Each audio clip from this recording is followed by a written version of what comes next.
almost true, because my mother was she was pawning me off whenever she could. And my sisters never said no to my mother. So, take care.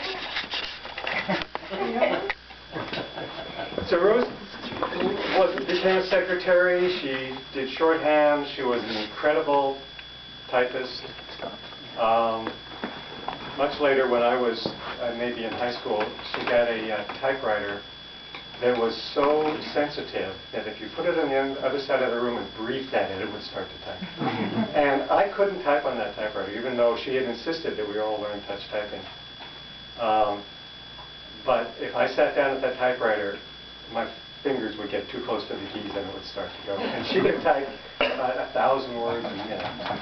But you know, she never felt she was as good a secretary as your dad's secretary. Connie? Connie. She always felt that Connie was better. I never heard that. But Yes, because she said you could look at Connie's carbons. That's how you could tell. And there was never a mistake on Connie's carbons. That's impressive. It's impressive that you know. The weird things when Sam can ask, what's a carbon? Yeah, what's a carbon? I was going to say, I'm waiting for that. So she wanted to go to college. I think she did go for a year or two. She said she did.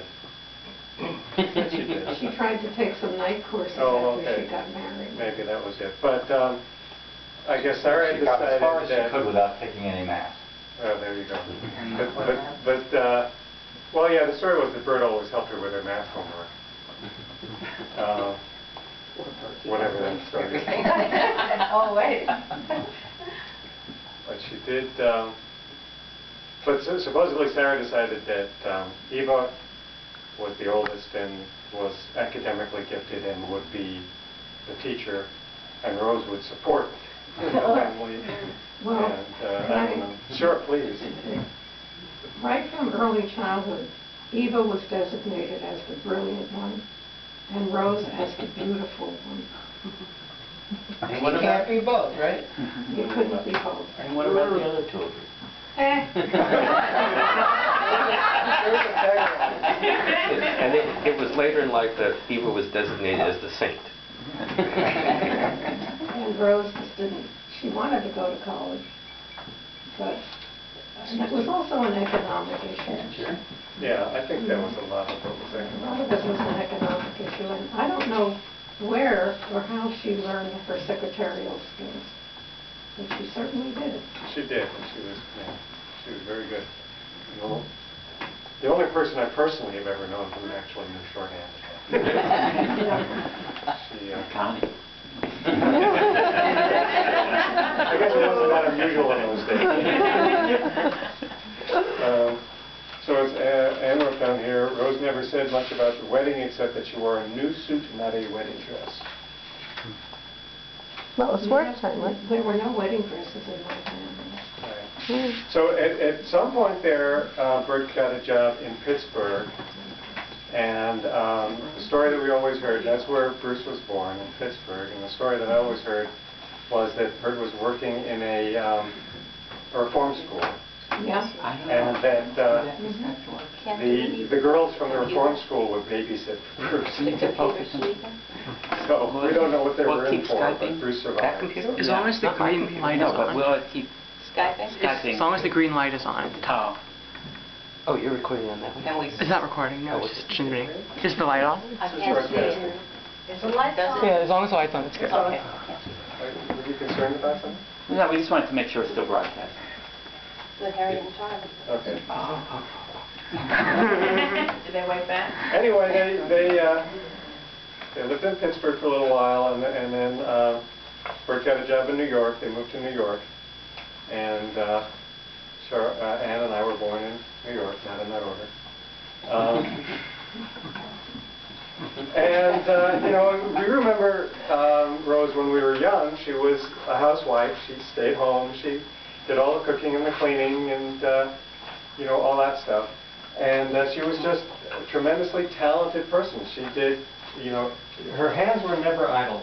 if she was sitting in front of the TV, she was knitting or crocheting or sewing. You know, she was always doing something. And I had a funny little conversation where the other day Ann said, Rose never let me use her sewing machine. I said, oh, she let me use her sewing machine.